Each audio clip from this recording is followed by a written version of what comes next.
Yeah, let's get back on it. Men being providers, the grievance that men have as stating that they don't want to be considered providers, or they don't want to have to shoulder that word, that heaviness, that effort of wanting to be a provider. Okay, you know what? Listen, I can understand part of that. I can understand part of that. Now, if you are in a relationship with another person and you all come together without no kids, it's just single on single, y'all come together in a relationship and you all speak on how you're gonna divvy up responsibilities, bills, etc., then so be it. No issue. Makes sense that, hey, one person necessarily shouldn't have to shoulder the weight of that. I can understand that in the new age of where we're living in now. Totally, I can see that. Not an issue. But the problem lies, what I see with a lot of men, is when you now have a relationship and you have kids involved, right? You got kids involved. Someone is going to have to make some kind of trade-off to create this equilibrium between the both of you all.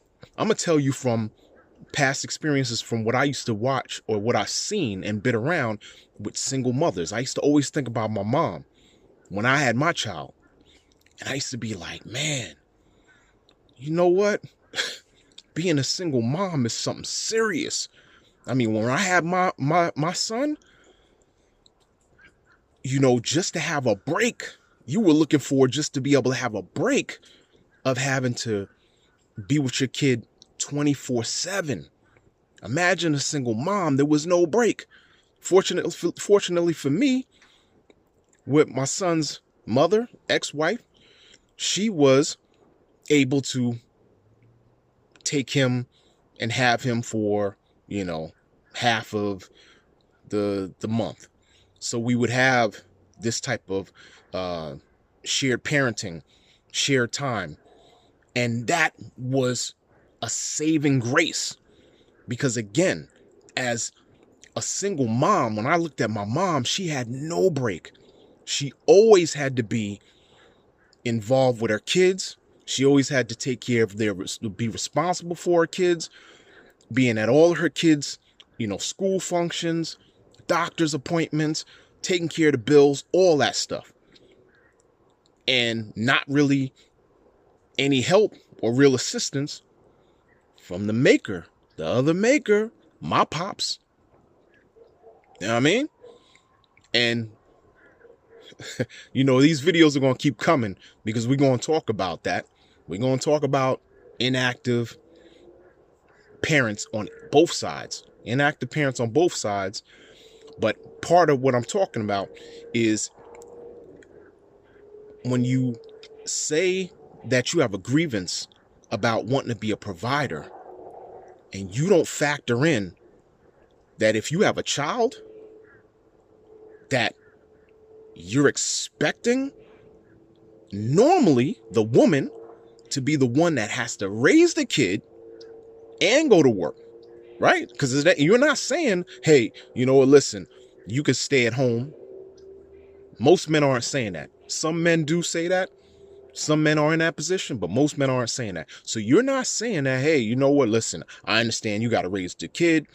You're going to have to be dealing with all of the sicknesses and all of the educational aspect, all of the just, kid being up and being wired and not wanting to go to sleep.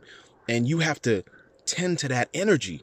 It's a lot. It's a lot. So there has to be some type of trade-off, something that equalizes the whole situation. Because if you don't have that, then you can't have this grievance of that you don't want to really be a provider. You can't have that. You're going to have to make some type of trade-off. It is very serious taking care of a child, man. I know personally from being at my son's school all the time, being at my son's doctor's appointments all the time. I was doing all the same things that my mom used to do. And as a man, which is very rare, normally the woman's doing, not taking anything away from my son's mother. She was there, but primarily I was the one because I'm a little bit more engaged with dealing with business and dealing with the full attentiveness, because I got that from my mom. My mom was fully attentive to me. She made sure she paid attention to everything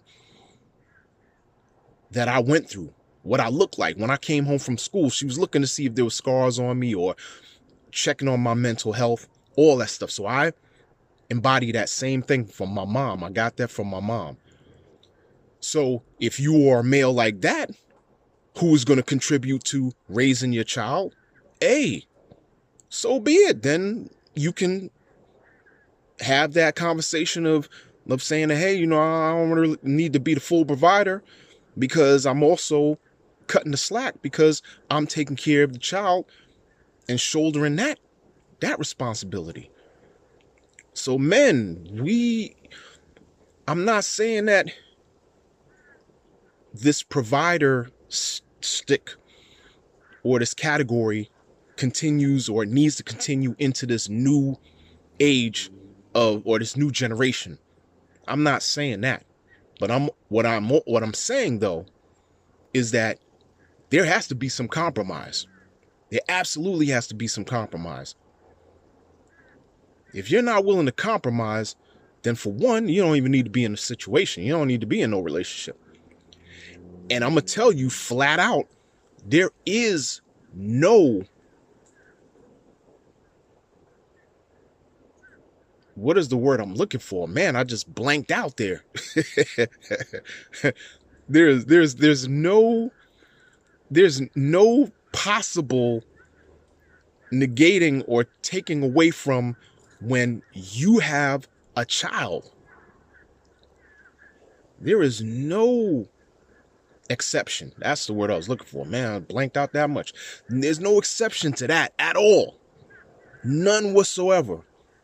Oh man, I'm gonna get into the men with the kid thing. No exception, man. You birthed that seed. You better be on top of your game. You better be on top of your child. Nobody is to shoulder that alone by themselves. None. No one should ever have to go through that on their own. There's crazy benefits of what you get from having a great relationship with your child, and it definitely materializes in a special relationship later on in life. But anyway, I'm going off on a tangent. We were just talking about this provider grievance that men have. It's understandable. Again, as long as you know that if you don't want to hold that weight of being a provider, just make sure that you compromise. Do the things I was talking about in the other videos about communication. That's what it comes down to. Stop with the stuff of, women believe this and women only want that. Is that your woman? I mean, is that your woman? Really? Like, you're watching all this nonsense on social media and all these people coming up with their different narratives and wanting to do the clickbait and all this other stuff. But is that your woman? If that's your woman, then you need to deal with your woman. You need to deal with your mate. That's it. And don't get into this habit of believing that everybody is, the same.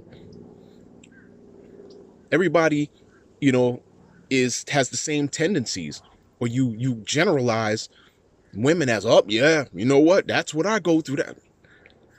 That'll cost you, man. That'll cost you. No one is just fully monolithic. No one's just that. There's nuances, variations, all kind of different things when it comes to when you have a relationship. But I just wanted to touch on that about this grievance that men have as it relates to the fact that they don't want to shoulder the burden of being a provider. You don't have to. You can build the relationship. You can get involved with the person that you want to get involved with, who is going to cater, or who's not cater, but who is going to blend and mesh with your particular ideology, your belief system, your morals, your values, whatever it is. It's you have a choice. You have a choice. It's not like it's black and white and it is what it is and that's it. You have a choice to be with who you're going to be with. But you also have to make sure that you're right. But you know what? There's always that funny little thing, little saying out there that there's somebody for somebody out there. The most craziest, most jacked up people in the world that you would never think that should be in a relationship are in relationships. They got somebody who's willing to tolerate them. So there's somebody out there willing to tolerate you. Even if you want to do that non-provider stuff, even if you want to be someone who's inactive as a parent, there's somebody out there who's willing to do it. But I'm trying to talk to the men about not settling. I'm trying to talk about the men by changing up their viewpoint of this providership. That may not even be a word, but I'm saying that as a word. This providership. You have to be able to look at this differently. You don't have to shoulder it all, but you better have something that is going to help carry the weight, carry the load with the person that you're involved with. Some type of trade-off. If you're not going to be the full-on provider. All right? So on that note, as always, the man is out there rolling out to the park to go do what I got to do. Y'all cats, I'm going to catch you on the next one. Peace out.